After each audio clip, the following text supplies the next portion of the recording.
church of Ely in 1546 to entertain his servants. It was constructed around a cherry tree, and it's where Elizabeth I had secret trysts with her lover Sir Christopher Hatton before she gave him the land now known as Hatton Garden. Hatton was a bit of a celebrity landowner back in those days, thanks in part to sponsoring Sir Francis Drake's round-the-world voyage. After his death and following the Great Fire of London in the 1660s, Hatton's family began building houses on what was then still known as Hatton Street. It would only be renamed Hatton Garden 200 years later. But crime has always been in the heart and soul of Hatton Garden. On a Sunday evening in December 1678, a Hatton Garden-based carpenter called Wharton opened his front door to 6 armed men. They said they were looking for Catholics, but when he asked to see their warrant, one of them said there was no time to show him, as the traitors might escape. After searching every room in the house, the gang of men declared, "It was money we came for, and money we will have." Then they opened Wharton's front door to about half a score of their accomplices and warned the household there was no point making any fuss because others in the gang were outside watching the streets. Wharton and his family were locked in a room while the thieves ripped through the house. The gang eventually made off with his daughter's rings, valued at £100, and 380 ounces of plate. The following Tuesday, a woman offered to sell a considerable parcel of plate to a Hatton Garden trader and took him to a house in nearby Shoe Lane. But the trader had informed the authorities, who raided the house, arrested 5 men, and found the stolen plate in the cellar. The thieves were dispatched to Newgate Prison, where one managed to escape dressed in woman's clothes, despite being weighed down with 60-pound irons. The others were executed at Tyburn Gate.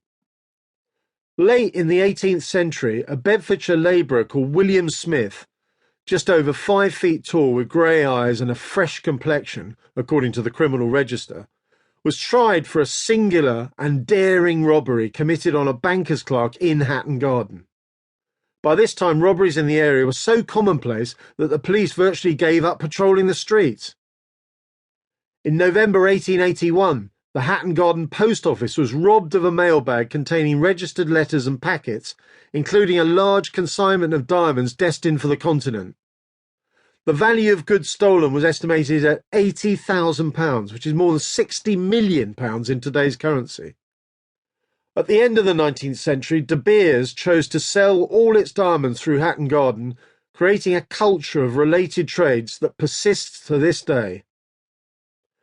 As a result, it attracted a tight-knit community of Hasidic Jews, who were the master craftsmen able to produce a wide range of jewellery.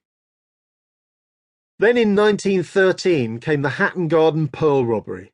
It set the scene for a century of hard-hitting crimes, high-profile thefts of large sums and valuables that required detailed planning and a team to carry them out. On this occasion, the target was the most famous necklace of pearls in the world, valued by Lloyds at £150,000.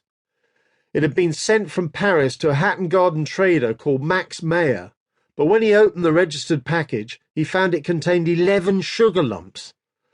The mastermind of this cunning plot was diamond merchant Joseph Cammy Grizzard, who was caught after a sting operation and given 7 years penal servitude. Shorter sentences in those days, but harder regimes. Until the Second World War, business in Hatton Garden was often conducted on the street or in one of several local kosher cafes. Prices were usually agreed with a handshake and a cry of "Mazel!" It wasn't until after the war that a plethora of jewellery shops opened in Hatton Garden, shifting the business away from manufacturing for the wholesale market towards the retail trade, especially for engagement and wedding rings.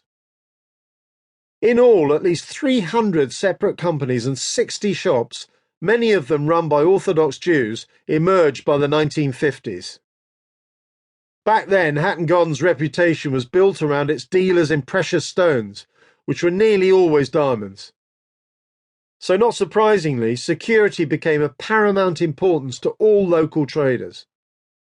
At the start of holidays such as Easter and Passover, many of those with workshops and offices perched above the jewellers that lined